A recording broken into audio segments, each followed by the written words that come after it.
কাটাহাল নদীর জলস্ফীতি দেখে গভীরভাবে উদ্বিগ্ন আলগাপুরের বিধায়ক হাজী নিজামুদ্দিন চৌধুরী।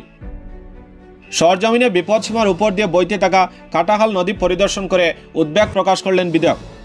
ডিসি, এসপি সহ বিভাগীয় আধিকারিকদের সঙ্গে দেখা করে পরিস্থিতি নিয়ন্ত্রণের জন্য অগ্রিম প্রস্তুতি নেওয়ার অনুরোধ জানালেন বিধায়ক। বিধায়কের মন্তব্য, ভয়াবহ পরিস্থিতির মুখে দাঁড়িয়ে রয়েছে আলগাপুর। আলগাপুর নিচু জায়গা, তাই যেখানেই বাঁধ ভাঙুক সকলের আগে প্লাবিত হবে আলগাপুর। আলগাপুরবাসীকে সতর্ক থাকার পরামর্শ বিধায়ক নিজামের।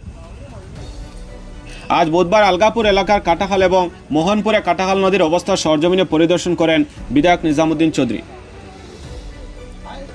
পরে নিজের ভেরিফাইড ফেসবুক আইডিতে এ নিয়ে একটি পোস্ট করেন তিনি। পোস্টে তিনি লেখেন, কাটাহাল নদীর জলস্তর তীব্রভাবে বৃদ্ধি পাচ্ছে, প্রতি ঘন্টায় প্রায় 4 সেন্টিমিটার জল বাড়ছে।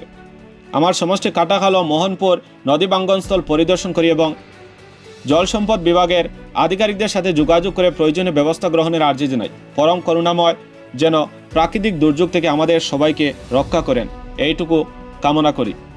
এরপর সংবাদ মাধ্যমের সামনে তিনি আলগাপুরবাসীকে সতর্ক থাকার পরামর্শ দেন। পাশাপাশি বিভাগীয় আধিকারিকদেরও সক্রিয় ব্যবস্থা নেওয়ার অনুরোধ জানান তিনি বলেন, আলগাপুর নিচু জায়গা, তাই যেখানেই বাঁধ ভাঙুক সকলের আগে প্লাবিত হবে আলগাপুর। কাজে গবাদি পশু সহ অন্যান্য সম্পদের যাতে কোনো ক্ষতি না হয় তার জন্য সংশ্লিষ্ট এলাকার লোকদের আগেভাগেই সতর্ক থাকার পরামর্শ দেন তিনি। এর পাশাপাশি প্রশাসন সবসময় পাশে রয়েছে বলেও তিনি জনগণকে আশ্বস্ত করেন। এছাড়া আগামীকাল বৃহস্পতিবার মধ্য হাইলাকান্দি সমষ্টির কালাচড়া জিপির আঙ্কাই লঙ্কায় নিমাইচাঁদপুরের তসলাখালের নদীবাঁধ ভেঙে প্লাবিত এলাকা পরিদর্শনে যাবেন বলে জানান বিধায়ক। কাটাহাল, মোহনপুর তৃতীয়, মোহনপুর বেড়াখালোর পার সব জায়গায় ভিজিট করছি। সংকটজনক অবস্থা।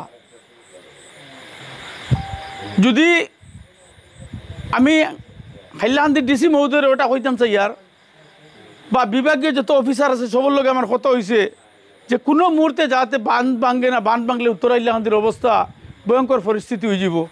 এর লাগে সব সতর্ক থাকার লাগিয়া যে এখন পর্যন্ত যে পরিস্থিতি খুব বেশি খারাপ দেখা যার বা হাইলাকান্দির কিছু জায়গা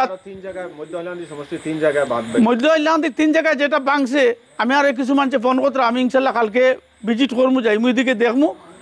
কিন্তু মধ্য হাইলাকান্দির ভাঙলে মধ্য হাইলাকান্দিতে এফেক্ট হয় না, এফেক্ট হয়ে যায় আলগাপুর। সব জল আলগাপুর তো নিচে এরিয়া, সব জল আলগাপুর ইয়া জল যেমনি ঢুকে আর বাইরে বের কোনো রাস্তা নাই। এর লাগে আমি ডিসি মহোদয়ের ওটা কইতাম চাই ইয়ার বা এসপি মহোদয়ের ওটা কইতাম চাই ইয়ার যে খুব বেশি অবস্থা খারাপ, একদম কেয়ারফুল থাকার লাগিয়া জেলা কোনো অঘটন ঘটে না। এর লাগে ওয়াটার রিসোর্স ডিপার্টমেন্টেও আমি অনুরোধ করি আর যাতে কোনো মুহূর্তে কোনো রকম কোনো প্রবলেম হয় না। আমার আলগাপুর 24 আওয়ার্স ডিউটি করার লাগিয়া আমি আজকে যোগাযোগ করছি, সব জায়গায় গেছি, ডিপার্টমেন্টের ইঞ্জিনিয়ারের লগে সবার লগে আমার যোগাযোগ হয়েছে। ইনশাল্লাহ আমি আসি স্টেশনে। বাঁধ ভাঙে নাই, কিন্তু উপরে ভাঙ্গি, যখন ভাঙ্গিব তখন আলগাপুর অটোমেটিক ফ্লাড হয়ে যাব। সবচেয়ে আগে আলগাপুর হবে সম্ভাবনা আছে কি বাঁধ ভাঙার মনে করেন আছে। যে আজকে যে দেখি আমি যে মোহনপুর তৃতীয় যে আছে বেড়াখালোর পার আছে, একদম সংকটজনক অবস্থা, খুব বেশি সংকট, যে কোন সময় ভাঙিব বাঁধ এমন পরিস্থিতি। এর লাগে আমি জেলা প্রশাসনকে অনুরোধ করি আর যে এটার অতি সত্বর ব্যবস্থা নিবার লাগিয়া। যেভাবে উপরের দিক থেকে মধ্য হাইলাকান্দি সমষ্টি যে জায়গাগুলিতে বাঁধ ভেঙেছে সেখান থেকে দ্রুত গতিতে জল নেমে আসছে, আপনি এ নিয়ে আলগাপুরবাসীকে কি মেসেজ দিতে চাই? আমি আলগাপুরবাসী ওটা কইতে চাই আর যে সবসময় কেয়ারফুল থাকার লাগিয়া, যে এমন জল যখন বেশি ঢুকবো তখন 1-2 ঘন্টার ভিতরে পুরো ফ্লাড হয়ে যাব। তখন আমরা গরু, ছাগল, মহিষ এইগুলা ইত্যাদি আমরা সেফ করে আমরা মুশকিল হইব। খুব কেয়ারফুল থাকার লাগিয়া সবসময় উপরে বান ভাঙ্গে তসলা যে হাইলাকান্দির আছে এখান থেকে বান ভাঙ্গার পরে সব জলে জমা হতে আইয়া আলগাপুরে সবচেয়ে বেশি ভয়ঙ্কর অবস্থা হয় আলগাপুর।